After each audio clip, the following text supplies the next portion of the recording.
ਸਤਿ ਸ਼੍ਰੀ ਅਕਾਲ ਜੀ। ਕਿਤਾਬ ਦਰ ਦਰਵਾਜ਼ੇ, ਲੇਖਕ ਨਰਿੰਦਰ ਸਿੰਘ ਕਪੂਰ। ਇਸ ਦਾ ਤੀਜਾ ਲੇਖ ਪੁਰਾਣੇ ਜ਼ਮਾਨੇ। ਪੁਰਾਣੇ ਜ਼ਮਾਨੇ ਵਿੱਚ ਦੁੱਧ ਉੱਤੇ 7 ਵਾਰ ਮਲਾਈ ਆਉਂਦੀ ਸੀ। ਇਹ ਮਲਾਈਆਂ ਖਾਣ ਵਾਲੇ ਇਤਨੇ ਤਗੜੇ ਹੁੰਦੇ ਸਨ ਕਿ ਜਿਨ੍ਹਾਂ ਨੇ ਘੋੜੇ ਰੱਖੇ ਹੋਏ ਸਨ ਉਹ ਸਵਾਰ ਹੋਣ ਤੋਂ ਪਹਿਲਾਂ 3-4 ਮੀਲ ਘੋੜੇ ਦੇ ਨਾਲ ਬਰਾਬਰ ਦੌੜਦੇ ਸਨ। 100 ਮੀਲ ਸਾਈਕਲ 'ਤੇ ਚਲੇ ਜਾਣਾ ਆਮ ਗੱਲ ਸੀ ਅਤੇ ਨਿੱਕੇ ਮੋਟੇ ਪੈਂਡੇ ਤਾਂ ਉਹ ਛਾਲਾਂ ਮਾਰਦੇ ਹੀ ਗਾਹ ਲੈਂਦੇ ਸਨ। ਉਹਨਾਂ ਲੋਕਾਂ ਕੋਲ ਇਤਨੀਆਂ ਸਹੂਲਤਾਂ ਹੀ ਨਹੀਂ ਸਨ ਕਿ ਉਹ ਆਲਸ ਭਰਿਆ ਜੀਵਨ ਜਿਉਂਦੇ। ਉਹ ਕੰਮ ਨੂੰ ਧਰਮ ਸਮਝਦੇ ਸਨ। ਇਸ ਕਰਕੇ ਉਹਨਾਂ ਦੀਆਂ ਨਿੱਕੀਆਂ ਨਿੱਕੀਆਂ ਕਮਾਈਆਂ ਵਿੱਚ ਵੀ ਵੱਡੀਆਂ ਬਰਕਤਾਂ ਸਨ। ਕੁੱਕੜ ਦੀ ਬਾਂਗ ਨਾਲ ਉੱਠ ਕੇ ਉਹ ਸੂਰਜ ਨੂੰ ਜੀ ਆਇਆਂ ਕਹਿਣ ਦਾ ਆਨੰਦ ਮਾਣਦੇ ਸਨ। ਉਹ ਪੈਸੇ ਇਕੱਠੇ ਕਰਨ ਨਾਲੋਂ ਇੱਜ਼ਤ ਕਮਾਉਣ ਵੱਲ ਵੱਧ ਧਿਆਨ ਦਿੰਦੇ ਸਨ। ਉਹਨਾਂ ਵਿੱਚ ਆਪਣੀ ਅਗਿਆਨਤਾ ਮੰਨਣ ਦੀ ਸਿਆਣਪ ਸੀ ਅਤੇ ਉਹ ਧਿਆਨ ਰੱਖਦੇ ਸਨ ਕਿ ਰਹਿਣ ਸਹਿਣ ਨਾਲੋਂ ਸੋਚਣ ਦਾ ਪੱਧਰ ਹਮੇਸ਼ਾ ਉੱਚਾ ਰਹੇ। ਉਹਨਾਂ ਵਿੱਚ ਦੂਜਿਆਂ ਦੀ ਨਕਲ ਕਰਨ ਦਾ ਲਾਲਚ ਨਹੀਂ ਸੀ ਅਤੇ ਨਾ ਹੀ ਦੂਜਿਆਂ ਵਰਗਾ ਨਾ ਬਣ ਸਕਣ ਦੀ ਚਿੰਤਾ ਸੀ। ਉਹ ਜਾਣਦੇ ਸਨ ਕਿ ਪਰਮਾਤਮਾ ਉਹਨਾਂ ਦੀ ਮਦਦ ਕਰਦਾ ਹੈ ਜਿਹੜੇ ਦੂਜਿਆਂ ਦੀ ਮਦਦ ਕਰਦੇ ਹਨ। ਉਹ ਸੰਜਮੀ ਸਨ ਕਿਉਂਕਿ ਉਹ ਆਪਣੀਆਂ ਲੋੜਾਂ ਅਤੇ ਇੱਛਾਵਾਂ ਆਪਣੇ ਵਸੀਲਿਆਂ ਵਿੱਚੋਂ ਪੂਰੀਆਂ ਕਰਦੇ ਸਨ। ਉਹ ਰਾਤੋਂ ਰਾਤ ਅਮੀਰ ਹੋਣ ਦੀ ਲਾਲਸਾ ਤੋਂ ਮੁਕਤ ਸਨ। ਨਵੇਂ ਫੈਸ਼ਨਾਂ ਅਨੁਸਾਰ ਬਦਲਣ ਦੀ ਥਾਂ ਉਹ ਨਰੋਈ ਪਰੰਪਰਾ ਦੇ ਚਲਾਏ ਚੱਲਦੇ ਸਨ। ਇਹ ਸਭ ਕੁਝ ਇਸ ਲਈ ਸੀ ਕਿਉਂਕਿ ਉਹ ਆਧੁਨਿਕ ਨਹੀਂ ਪੁਰਾਣੇ ਜ਼ਮਾਨੇ ਦੇ ਲੋਕ ਸਨ। ਭਾਰਤ ਦੀ ਪਰੰਪਰਾ ਨੂੰ ਵੇਖਣ ਵਾਸਤੇ ਬਨਾਰਸ ਜਾਣਾ ਪਵੇਗਾ। ਕਾਸ਼ੀ ਜਾਂ ਬਨਾਰਸ ਭਾਰਤ ਦਾ ਸਦੀਵੀ ਨਗਰ ਹੈ। ਮੌਤ ਦੇ ਪ੍ਰਭਾਵ ਤੋਂ ਮੁਕਤ ਪਰੰਪਰਾ ਦਾ ਇਹ ਇੱਕ ਸਦਾ ਜਿਉਂਦਾ ਨਗਰ ਹੈ। ਇਹ ਪੁਰਾਤਨ ਤੋਂ ਵੀ ਪੁਰਾਣਾ ਹੈ। ਇਹ ਸ਼ਿਵ ਦਾ ਨਿਵਾਸ ਸਥਾਨ ਹੈ। ਬੁੱਧ ਦਾ ਪਹਿਲਾ ਪ੍ਰਵਚਨ ਇੱਥੇ ਹੀ ਹੋਇਆ ਸੀ। ਭਾਰਤ ਦੀ ਅਧਿਆਤਮਕ ਅਤੇ ਦਾਰਸ਼ਨਿਕ ਰਾਜਧਾਨੀ ਹੋਣ ਕਰਕੇ ਬਨਾਰਸ ਹਰੇਕ ਧਾਰਮਿਕ ਯਾਤਰੀ ਦੀ ਮੰਜ਼ਿਲ ਰਿਹਾ ਹੈ। ਇਹ ਪਤੰਜਲੀ, ਸ਼ੰਕਰ ਅਤੇ ਰਾਮਾਨੁਜ ਦੇ ਫਲਸਫੇ ਦਾ ਕੇਂਦਰ ਅਤੇ ਭਾਰਤੀ ਸੱਭਿਅਤਾ ਦਾ ਧੁਰਾ ਰਿਹਾ ਹੈ। ਕਬੀਰ, ਰਾਮਾਨੰਦ ਆਦਿ ਨੇ ਬਾਣੀ ਉਚਾਰਨੀ ਇੱਥੋਂ ਹੀ ਸ਼ੁਰੂ ਕੀਤੀ ਸੀ। ਇਸ ਨਗਰ ਨੇ ਨਾਨਕ ਨੂੰ ਨਿਹਾਰਿਆ ਸੀ। ਇਸ ਨਗਰ ਦੇ ਵਾਤਾਵਰਣ ਵਿੱਚ ਮੁਕਤ ਕਰਨ ਵਾਲੀ ਜੀਵਨ ਜਾਚ ਦੇ ਸੁਨੇਹੇ ਹਨ। ਗੰਗਾ ਜਮਨਾ ਦੀ ਸਾਂਝੀ ਤਹਿਜ਼ੀਬ ਵਾਲੇ ਇਸ ਦੇ ਘਾਟਾਂ 'ਤੇ ਕਈ ਜ਼ਮਾਨੇ ਆਏ ਅਤੇ ਨੱਚ ਕੇ ਲੰਘ ਗਏ। ਅਨੇਕਾਂ ਪਰਿਵਰਤਨ ਵਾਪਰੇ ਜਿਹੜੇ ਆਪਣਾ ਚਿਹਰਾ ਵਿਖਾ ਕੇ ਅਲੋਪ ਹੋ ਗਏ। ਇਸ ਨਗਰ ਵਿੱਚ ਪੁਰਾਣੇ ਜ਼ਮਾਨੇ ਦੇ ਵੇਰਵਿਆਂ ਦੇ ਢੇਰ ਲੱਗੇ ਪਏ ਹਨ। ਬਨਾਰਸ ਨੇ ਸਭ ਕੁਝ ਪ੍ਰਵਾਨ ਕਰਕੇ ਆਪਣਾ ਬਣਾ ਕੇ ਸੰਭਾਲਿਆ ਹੋਇਆ ਹੈ। ਇਸ ਦੀ ਆਧੁਨਿਕਤਾ ਵਿੱਚੋਂ ਭਾਰਤ ਦਾ ਅਤੀਤ ਝਲਕਦਾ ਹੈ। ਸਮੁੱਚੇ ਜੀਵਨ ਜੰਤੂ ਜਗਤ ਵਿੱਚ ਕੇਵਲ ਮਨੁੱਖ ਕੋਲ ਅਤੀਤ ਅਤੇ ਭਵਿੱਖ ਦੀ ਸੋਝੀ ਹੈ ਅਤੇ ਕੇਵਲ ਮਨੁੱਖ ਹੈ ਜੋ ਵਰਤਮਾਨ ਵਿੱਚ ਅਤੀਤ ਨੂੰ ਯਾਦ ਕਰ ਸਕਦਾ ਹੈ। ਇਸ ਲਈ ਕਹਿੰਦੇ ਹਨ, ਜਿਸ ਵਰਤਾਰੇ ਦਾ ਵਰਤਮਾਨ ਹੈ ਉਸ ਦਾ ਅਤੀਤ ਵੀ ਹੋਵੇਗਾ। ਤਬਦੀਲੀਆਂ ਬਾਹਰ ਵਾਪਰਦੀਆਂ ਹਨ ਜਦੋਂ ਕਿ ਮਨੁੱਖ ਦਾ ਅੰਦਰਲਾ ਲਗਭਗ ਸਥਿਰ ਹੀ ਰਹਿੰਦਾ ਹੈ। ਜਿਵੇਂ ਗਿੱਧੇ ਦੀਆਂ ਮੇਲਣਾਂ ਵਾਂਗ ਮੌਸਮ ਗੇੜਾ ਕੱਢ ਕੇ ਮੁੜ ਆਉਂਦੇ ਹਨ, ਉਵੇਂ ਹੀ ਪਰੰਪਰਾ ਲੋਪ ਹੁੰਦੀ ਹੁੰਦੀ ਮੁੜ ਸਥਾਪਿਤ ਹੋ ਜਾਂਦੀ ਹੈ। ਪਰੰਪਰਾ ਹਮੇਸ਼ਾ ਬੜੀ ਲੰਮੀ ਅਤੇ ਸ਼ਕਤੀਸ਼ਾਲੀ ਹੁੰਦੀ ਹੈ, ਜਦੋਂ ਕਿ ਪਰਿਵਰਤਨ ਫੁੱਲ ਝੜੀ ਵਾਂਗ ਛਿੰਨ ਭੰਗਰ ਪ੍ਰਭਾਵ ਪਾ ਕੇ ਹਾਥੀ ਚਾਲ ਵਾਲੀ ਵਿਸ਼ਾਲ ਪਰੰਪਰਾ ਦਾ ਹੀ ਭਾਗ ਬਣ ਜਾਂਦੇ ਹਨ। ਪਰੰਪਰਾ ਦੇ ਡੂੰਘੇ ਪ੍ਰਭਾਵ ਕਾਰਨ ਹੀ ਮਨੁੱਖ ਪੁਰਾਣੇ ਜ਼ਮਾਨੇ ਦੀਆਂ ਗੱਲਾਂ ਕਰਦਾ ਹੈ। ਜਿਸ ਨੂੰ ਅਸੀਂ ਨਵਾਂ ਕਹਿੰਦੇ ਹਾਂ ਉਸ ਨੂੰ ਪਰੰਪਰਾ ਹੀ ਉਸਾਰਦੀ ਹੈ। ਨਵਾਂ ਪ੍ਰਵਾਨ ਹੀ ਪਰੰਪਰਾ ਦੀ ਗਵਾਹੀ ਨਾਲ ਹੁੰਦਾ ਹੈ। ਇਸੇ ਕਰਕੇ ਨਵਾਂ ਕੁਝ ਚਿਰ ਮਗਰੋਂ ਪੁਰਾਣਾ ਲੱਗਣ ਲੱਗ ਪੈਂਦਾ ਹੈ। ਇਸੇ ਕਰਕੇ ਕਿਹਾ ਜਾਂਦਾ ਹੈ ਕਿ ਨਾ ਕੋਈ ਵਿਚਾਰ ਨਾ ਕੋਈ ਵਿਹਾਰ ਅਸਲੋਂ ਨਵਾਂ ਹੁੰਦਾ ਹੈ। ਮਨੁੱਖ ਕਿਧਰੇ ਵੀ ਚਲਾ ਜਾਵੇ ਉਹ ਆਪਣੇ ਮੂਲ ਨਾਲ ਜੁੜਨ ਲਈ ਤਾਂਘਦਾ ਰਹਿੰਦਾ ਹੈ। ਮਨੁੱਖ ਨੂੰ ਵਿਰਸੇ ਵਿੱਚੋਂ ਜੋ ਕੁਝ ਪ੍ਰਾਪਤ ਹੁੰਦਾ ਹੈ ਉਸ ਨੂੰ ਉਹ ਆਪਣੇ ਅਨੁਭਵ ਨਾਲ ਤਸਦੀਕ ਕਰਕੇ ਅਗਲੀ ਪੀੜ੍ਹੀ ਨੂੰ ਸੰਭਾਲ ਕੇ ਆਪ ਅਗਲੇ ਜਹਾਨ ਤੁਰ ਜਾਂਦਾ ਹੈ। ਪਰੰਪਰਾ ਨੂੰ ਦ੍ਰਿੜ ਕਰਦੀਆਂ ਮਿਥਿਹਾਸਿਕ ਕਹਾਣੀਆਂ ਵਿੱਚ ਜੀਵਨ ਦੇ ਸਦੀਵੀ ਅਰਥ ਹੁੰਦੇ ਹਨ। ਸਮਾਜਿਕ ਪਰੰਪਰਾ ਵਿੱਚ ਜੋਸ਼ ਇਸਤਰੀਆਂ ਭਰਦੀਆਂ ਹਨ ਜਦੋਂ ਕਿ ਇਸ ਪਰੰਪਰਾ ਨੂੰ ਚਲਾਉਂਦੇ ਪੁਰਸ਼ ਹਨ। ਮੇਰੀ ਦਾਦੀ ਨੇ ਆਪਣੀ ਦਾਦੀ ਦੀ ਦਾਦੀ ਤੋਂ ਜੋ ਕੁਝ ਪ੍ਰਾਪਤ ਕੀਤਾ ਉਹ ਮੇਰੇ ਬੱਚਿਆਂ ਦੀ ਦਾਦੀ ਨੂੰ ਸੰਭਾਲ ਗਈ ਹੈ। ਜੇ ਅਜੋਕੀ ਚਮਕ ਨੂੰ ਵਿਸਾਰ ਕੇ ਵੇਖੀਏ ਤਾਂ ਅੱਜ ਵੀ ਸਭ ਕੁਝ ਉਵੇਂ ਹੀ ਹੋ ਰਿਹਾ ਹੈ ਜਿਵੇਂ ਸਦੀਆਂ ਤੋਂ ਹੁੰਦਾ ਆ ਰਿਹਾ ਹੈ। ਹਰ ਪਰਿਵਰਤਨ ਪਿੱਛੇ ਪਰੰਪਰਾ ਖਲੋਤੀ ਹੁੰਦੀ ਹੈ ਅਤੇ ਨਵੀਨਤਾ ਦੇ ਥੱਕਦਿਆਂ ਹੀ ਪਰੰਪਰਾ ਜਵਾਨ ਹੋ ਜਾਂਦੀ ਹੈ। ਜਨਮ ਲੈਣ ਸਮੇਂ ਹਰ ਮਨੁੱਖ ਦੀ ਇੱਕ ਵਿਸ਼ੇਸ਼ ਸ਼ਕਲ ਹੁੰਦੀ ਹੈ ਜਿਹੜੀ 40-50 ਸਾਲ ਦੇ ਅਨੁਭਵ ਨਾਲ ਬਦਲ ਜਾਂਦੀ ਹੈ। ਜਦੋਂ ਸ਼ਕਲ ਬਦਲ ਜਾਂਦੀ ਹੈ ਤਾਂ ਪਹਿਲੀ ਸ਼ਕਲ ਵਾਲਾ ਸਮਾਂ ਸਾਡੇ ਲਈ ਪੁਰਾਣਾ ਜ਼ਮਾਨਾ ਬਣ ਜਾਂਦਾ ਹੈ ਅਤੇ ਅਸੀਂ ਆਪਣੇ ਬਚਪਨ ਅਤੇ ਜਵਾਨੀ ਦੀਆਂ ਕਹਾਣੀਆਂ ਸੁਣਾਉਣ ਲੱਗ ਪੈਂਦੇ ਹਾਂ। ਪੋਤੇ ਲਈ ਦਾਦੇ ਦਾ ਬਚਪਨ ਪੁਰਾਣਾ ਜ਼ਮਾਨਾ ਹੁੰਦਾ ਹੈ। ਬੱਚਿਆਂ ਨੂੰ ਨਵੇਂ ਜ਼ਮਾਨੇ ਦੇ ਹਾਣਦਾ ਬਣਾਉਣ ਵਾਸਤੇ ਮਾਪਿਆਂ ਨੂੰ ਪੁਰਾਣੇ ਜ਼ਮਾਨੇ ਦੇ ਬਣਨਾ ਪੈਂਦਾ ਹੈ। ਜਦੋਂ ਮਾਪੇ ਅਤੀਤ ਹੋ ਜਾਂਦੇ ਹਨ ਤਾਂ ਬੱਚੇ ਭਵਿੱਖ ਬਣ ਜਾਂਦੇ ਹਨ। ਜੀਵਨ ਵਿੱਚ ਅਸੀਂ ਨਵਾਂ ਉਤਨਾ ਕੁ ਹੀ ਅਪਣਾਉਂਦੇ ਹਾਂ ਜਿਤਨਾ ਕੁ ਪੁਰਾਣਾ ਭੁੱਲਦੇ ਹਾਂ। ਸਾਨੂੰ ਪੁਰਾਣੇ ਅਤੇ ਨਵੇਂ ਦੋਹਾਂ ਦੀ ਲੋੜ ਪੈਂਦੀ ਹੈ। ਸਾਡਾ ਵਰਤਮਾਨ ਸਾਡੇ ਅਤੀਤ ਦਾ ਹੀ ਅਜੋਕਾ ਰੂਪ ਹੁੰਦਾ ਹੈ। ਲੱਖਾਂ ਕਰੋੜਾਂ ਸਾਲ ਪੁਰਾਣੇ ਅਤੀਤ ਵਿੱਚ ਅਸੀਂ ਦੂਰ ਤੱਕ ਸੋਚ ਸਕਦੇ ਹਾਂ, ਜਦੋਂ ਕਿ ਭਵਿੱਖ ਵਿੱਚ ਦੂਰ ਤੱਕ ਵੇਖਣ ਦੀ ਸਹੂਲਤ ਨਹੀਂ ਹੁੰਦੀ। ਭਵਿੱਖ ਬਾਰੇ ਅਸੀਂ ਸਪਸ਼ਟ ਨਹੀਂ ਹੁੰਦੇ ਜਦੋਂ ਕਿ ਅਤੀਤ ਬਾਰੇ ਸਾਨੂੰ ਕੋਈ ਭੁਲੇਖਾ ਨਹੀਂ ਹੁੰਦਾ। ਅਤੀਤ ਬਾਰੇ ਗੱਲਾਂ ਅਸੀਂ ਬੜੇ ਵਿਸ਼ਵਾਸ ਨਾਲ ਕਰਦੇ ਹਾਂ, ਜਦੋਂ ਕਿ ਭਵਿੱਖ ਬਾਰੇ ਸਾਨੂੰ ਕਈ ਤੌਖਲੇ ਹੁੰਦੇ ਹਨ। ਆਪਣੇ ਪੁਰਾਣੇ ਜ਼ਮਾਨੇ ਦੀਆਂ ਗੱਲਾਂ ਕਰਦਿਆਂ ਲੋਕਾਂ ਦੀਆਂ ਅੱਖਾਂ ਵਿੱਚ ਚਮਕ ਅਤੇ ਹਰਕਤਾਂ ਵਿੱਚ ਜਵਾਨੀ ਆ ਜਾਂਦੀ ਹੈ। ਭਾਵੇਂ ਪੁਰਾਣੇ ਜ਼ਮਾਨੇ ਵਿੱਚ ਅਜੋਕੀਆਂ ਸਹੂਲਤਾਂ ਨਹੀਂ ਸਨ, ਪਰ ਫਿਰ ਵੀ ਬਜ਼ੁਰਗ ਬੜੇ ਵਿਸ਼ਵਾਸ ਅਤੇ ਜੋਸ਼ ਨਾਲ ਕਹਿਣਗੇ ਕਿ ਪੁਰਾਣੇ ਜ਼ਮਾਨੇ ਬੜੇ ਚੰਗੇ ਸਨ। ਇਸ ਦਾ ਕਾਰਨ ਇਹ ਹੈ ਕਿ ਉਦੋਂ ਵਪਾਰ ਵੀ ਪਿਆਰ ਨਾਲ ਕੀਤਾ ਜਾਂਦਾ ਸੀ, ਜਦ ਕਿ ਹੁਣ ਪਿਆਰ ਵੀ ਵਪਾਰ ਵਾਂਗ ਕੀਤਾ ਜਾਂਦਾ ਹੈ। ਉਦੋਂ ਰਿਸ਼ਤਿਆਂ ਵਿੱਚ ਜ਼ਿੰਦਗੀ ਦਾ ਨਿੱਘ ਸੀ, ਜਦ ਕਿ ਹੁਣ ਸਾਰੇ ਰਿਸ਼ਤੇ ਇੱਕ ਇੱਕ ਕਰਕੇ ਠੰਡੇ ਅਤੇ ਰੁੱਖੇ ਹੁੰਦੇ ਜਾ ਰਹੇ ਹਨ। ਇੱਕ ਕਾਰਨ ਇਹ ਹੈ ਕਿ ਉਦੋਂ ਬਜ਼ੁਰਗਾਂ ਦੀਆਂ ਸਿਹਤਾਂ ਨਰੋਈਆਂ ਸਨ ਅਤੇ ਹਰ ਕਿਸੇ ਕੋਲ ਬਚਪਨ ਦੀਆਂ ਖੁੱਲ੍ਹਾਂ ਵਾਲਾ ਅਤੇ ਜਵਾਨੀ ਦਾ ਸੁਹਾਵਣਾ ਸਮਾਂ ਸੀ, ਜਦੋਂ ਜੇ ਉਹ ਚਾਹੁੰਦੇ ਤਾਂ ਬਾਂਹ ਉੱਚੀ ਕਰਕੇ ਅਸਮਾਨ ਤੋਂ ਤਾਰੇ ਵੀ ਤੋੜ ਸਕਦੇ ਸਨ। ਹਰ ਕਿਸੇ ਨੂੰ ਲੰਘ ਗਈ ਜਵਾਨੀ ਇਸ ਕਰਕੇ ਯਾਦ ਆਉਂਦੀ ਹੈ ਕਿਉਂਕਿ ਜਵਾਨੀ ਵਿੱਚ ਸੁੰਦਰਤਾ ਨੂੰ ਵੇਖਣ ਮਾਣਨ ਦੀ ਅਥਾਹ ਸ਼ਕਤੀ ਹੁੰਦੀ ਹੈ। ਪੁਰਾਣੇ ਜ਼ਮਾਨੇ ਦੀ ਪ੍ਰਸ਼ੰਸਾ ਕਰਨ ਦਾ ਇੱਕ ਕਾਰਨ ਇਹ ਵੀ ਹੈ ਕਿ ਅਸੀਂ ਆਪਣੀਆਂ ਪੁਰਾਣੀਆਂ ਯਾਦਾਂ ਵਿੱਚੋਂ ਕੰਢੇ ਕੱਢ ਦਿੰਦੇ ਹਾਂ ਅਤੇ ਫੁੱਲ ਸਾਂਭ ਲੈਂਦੇ ਹਾਂ। ਪੁਰਾਣੇ ਜ਼ਮਾਨਿਆਂ ਦਾ ਗੁਣ ਗਾਇਨ ਕਰਨ ਦਾ ਇਹ ਵੀ ਇੱਕ ਕਾਰਨ ਹੈ ਕਿ ਪੁਰਾਣੇ ਜ਼ਮਾਨੇ ਵਿੱਚ ਅਸੀਂ ਬੱਚੇ ਸਾਂ ਅਤੇ ਆਪਣੇ ਮਾਪਿਆਂ ਵੱਲੋਂ ਜ਼ਿੰਦਗੀ ਦੇ ਘੱਲੂਘਾਰੇ ਵਿੱਚ ਵਾਹੀਆਂ ਤੇਗਾਂ ਅਤੇ ਚਲਾਈਆਂ ਦੇਗਾਂ ਦੇ ਵੇਰਵੇ ਸ਼ਰਧਾ ਨਾਲ ਪ੍ਰਗਟਾਉਣ ਨਾਲ ਸਾਨੂੰ ਆਪਣੇ ਚੰਗੇ, ਸੁਹਿਰਦ ਅਤੇ ਧੰਨਵਾਦੀ ਸੰਤਾਨ ਹੋਣ ਦਾ ਮਾਣ ਭਰਿਆ ਅਹਿਸਾਸ ਹੁੰਦਾ ਹੈ। ਇਹ ਵੀ ਇੱਕ ਕਾਰਨ ਹੈ ਕਿ ਜਦੋਂ ਭਵਿੱਖ ਦੀ ਸਹੂਲਤ ਨਹੀਂ ਰਹਿੰਦੀ ਤਾਂ ਅਤੀਤ ਵਧੇਰੇ ਸੋਹਣਾ ਲੱਗਣ ਲੱਗ ਪੈਂਦਾ ਹੈ ਅਤੇ ਸਾਡੇ ਵਿੱਚ ਆਪਣੇ ਨਾਲ ਹੋਈਆਂ ਵਧੀਕੀਆਂ ਨੂੰ ਮਾਫ਼ ਕਰਨ ਅਤੇ ਮੇਲੇ ਪਿਆਰ ਦਾ ਸ਼ੁਕਰਾਨਾ ਕਰਨ ਦੀ ਦਲੇਰੀ ਅਤੇ ਆਨੰਦ ਉਪਜਦਾ ਹੈ।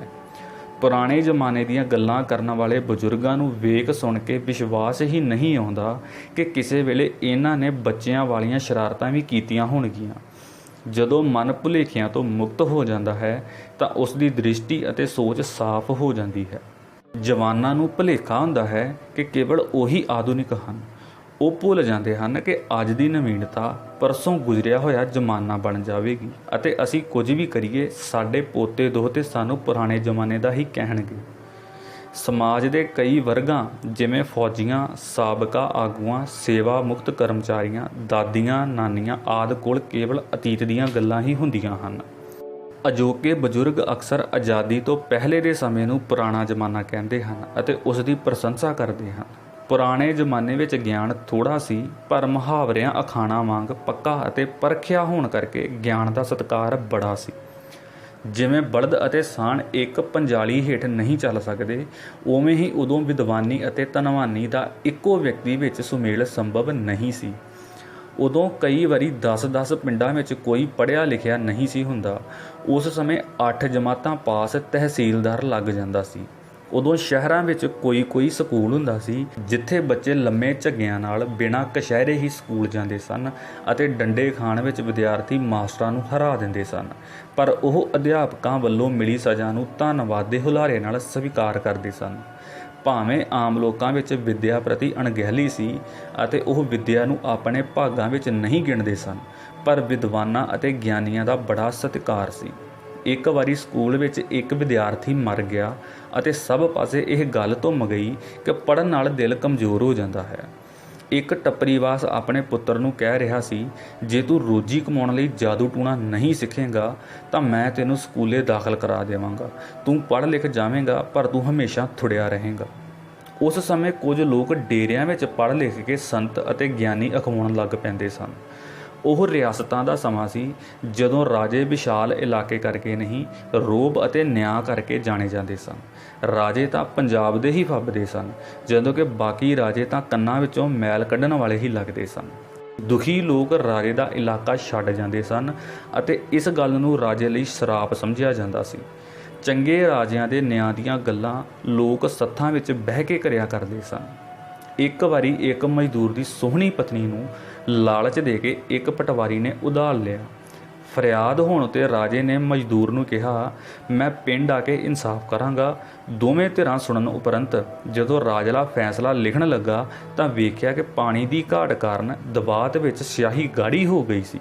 ਸੋ ਪਾਣੀ ਲਈ ਕਹੇ ਜਾਣ 'ਤੇ ਪਟਵਾਰੀ ਵੱਲੋਂ ਉਧਾਲੀ ਉਸ ਇਸਤਰੀ ਨੇ ਲਿਆਂਦੀ ਪਾਣੀ ਦੀ ਕੌਲੀ ਸਾਰੀ ਦਵਾਤ ਵਿੱਚ ਉਲਟਾ ਦਿੱਤੀ।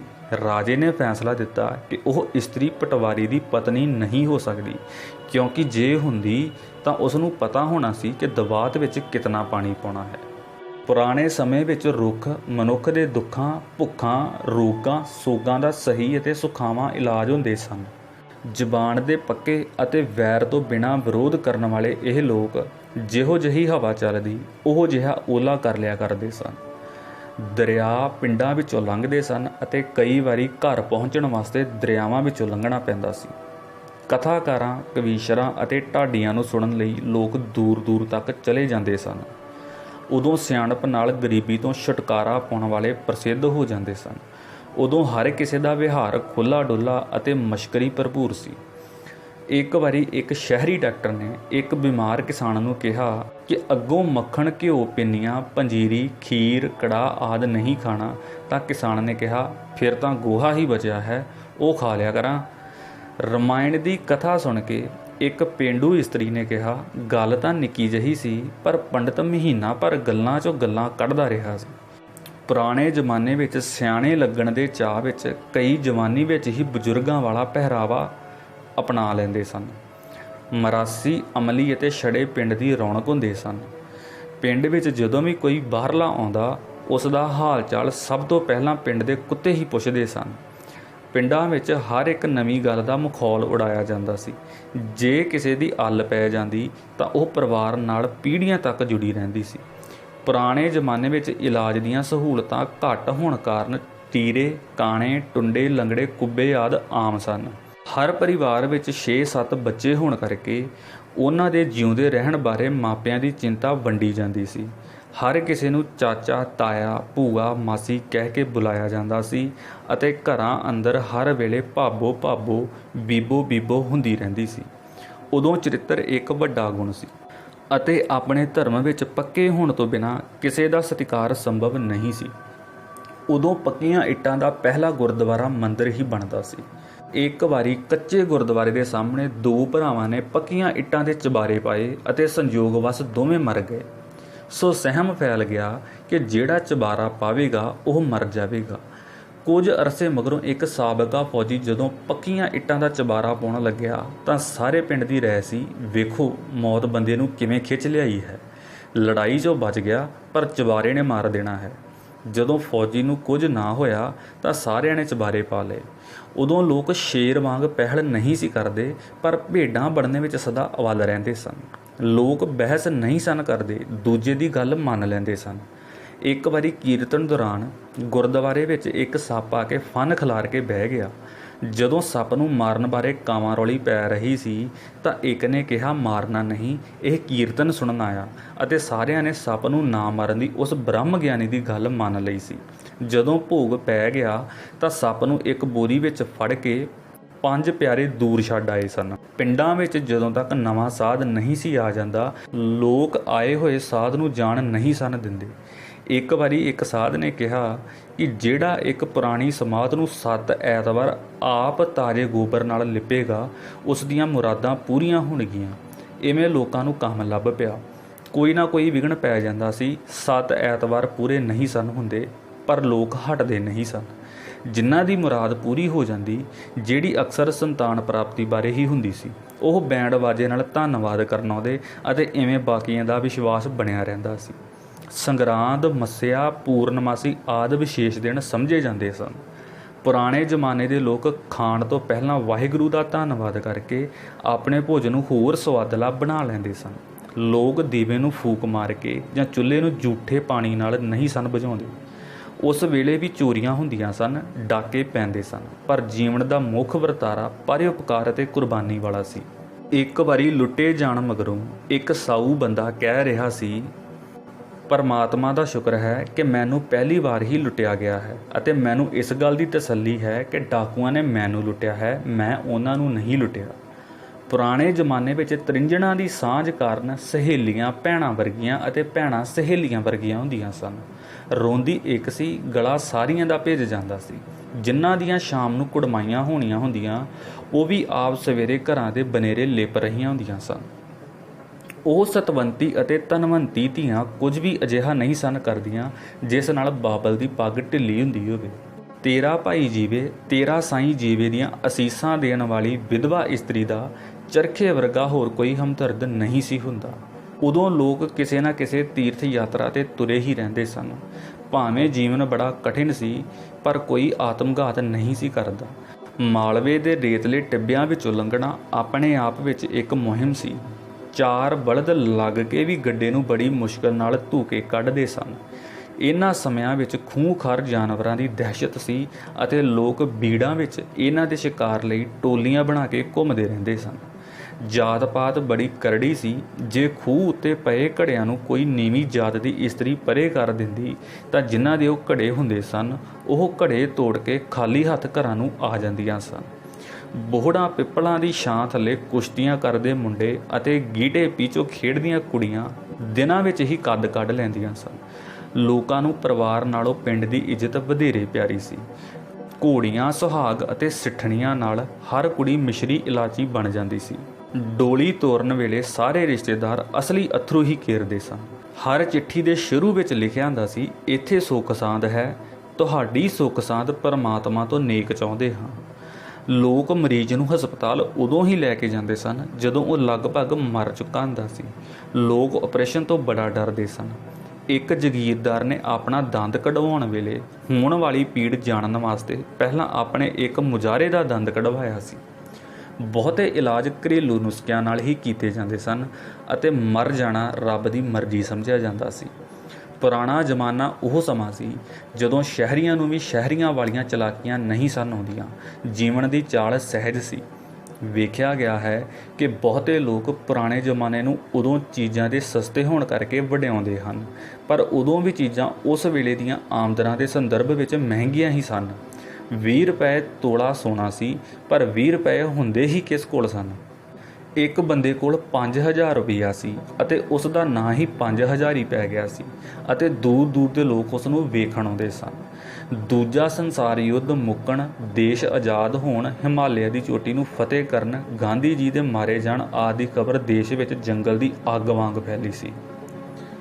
ਜਿਤਨੇ ਅੱਜ ਕੱਲ੍ਹ ਇੱਕ ਆਮ ਘਰ ਵਿੱਚ ਕੱਪੜੇ ਹੁੰਦੇ ਹਨ, ਉਤਨੇ ਕੱਪੜੇ ਪੁਰਾਣੇ ਜ਼ਮਾਨੇ ਵਿੱਚ ਕੱਪੜੇ ਦੀ ਇੱਕ ਦੁਕਾਨ ਵਿੱਚ ਵੀ ਨਹੀਂ ਸਨ ਹੁੰਦੇ। ਚੀਜ਼ਾਂ ਘੱਟ ਸਨ ਪਰ ਚਾਅ ਵਧੇਰੇ ਸਨ। ਵਸੀਲੇ ਥੋੜ੍ਹੇ ਸਨ ਪਰ ਪਿਆਰ ਬਹੁਤ ਸੀ। ਸਾਧਨ ਘੱਟ ਸਨ ਪਰ ਸਾਧਨਾਂ ਦਾ ਕੋਈ ਅੰਤ ਨਹੀਂ ਸੀ। ਪਰਉਪਕਾਰੀ ਕਿਸਾਨ ਦੇ ਦਿਲ ਵਾਂਗ ਆਲਾ ਦੁਆਲਾ ਬੜਾ ਖੁੱਲ੍ਹਾ ਸੀ। ਦਫ਼ਤਰਾਂ ਵਿੱਚ ਰਿਸ਼ਵਤ ਕੋਈ ਜਾਣਦਾ ਵੀ ਨਹੀਂ ਸੀ। ਸਭਨੀ ਥਾਈਂ ਸ਼ਰਾਫਤ ਦਾ ਰਾਜ ਸੀ। ਅੱਖ ਦੀ ਸ਼ਰਮ ਹਰ ਵਿਅਕਤੀ ਦਾ ਮੁੱਖ ਲੱਛਣ ਹੋਇਆ ਕਰਦੀ ਸੀ। ਜਦੋਂ ਵੀ ਗੱਲ ਚੱਲੇਗੀ ਕਿ ਕਿੱਥੋਂ ਚੱਲੇ ਸਾਂ, ਕਿੱਥੇ ਪਹੁੰਚੇ ਹਾਂ, ਤਾਂ ਨਿਚੋੜ ਇਹੀ ਨਿਕਲੇਗਾ ਕਿ ਲੰਮੀਆਂ ਕਾਰਾਂ, ਚੌੜੀਆਂ ਜਾਇਦਾਦਾਂ ਅਤੇ ਵੱਡੀਆਂ ਆਮਦਨਾਂ ਤਸੱਲੀ ਨਹੀਂ ਦਿੰਦੀਆਂ। ਤਸੱਲੀ ਮਿਲਦੀ ਹੈ ਸੁੱਚੇ ਅਤੇ ਸੁਹਿਰਦ ਰਿਸ਼ਤਿਆਂ ਦੇ ਨਿੱਘ ਵਿੱਚੋਂ। ਇਸੇ ਕਰਕੇ ਪੁਰਾਣੇ ਜ਼ਮਾਨੇ ਦੇ ਖੁੱਲ੍ਹੇ ਖੁਲਾਸੇ ਅਤੇ ਸਾਦੇ ਅਤੇ ਸਾਊ, ਸਖੀ ਅਤੇ ਸਹਿਯੋਗੀ ਜੀਵਨ ਦੇ ਵੇਰਵਿਆਂ ਸਾਹਮਣੇ ਮੰਨਣਾ ਪਵੇਗਾ ਕਿ ਪੁਰਾਣੇ ਜ਼ਮਾਨੇ ਬੜੇ ਚੰਗੇ ਸਨ। ਸੋ ਇਸ ਦੇ ਨਾਲ ਹੀ ਇਹ ਲੇਖ ਵੀ ਖਤਮ ਹੁੰਦਾ ਹੈ। ਫਿਰ ਮਿਲਦੇ ਹਾਂ ਅਗਲੇ ਲੇਖ ਨਾਲ।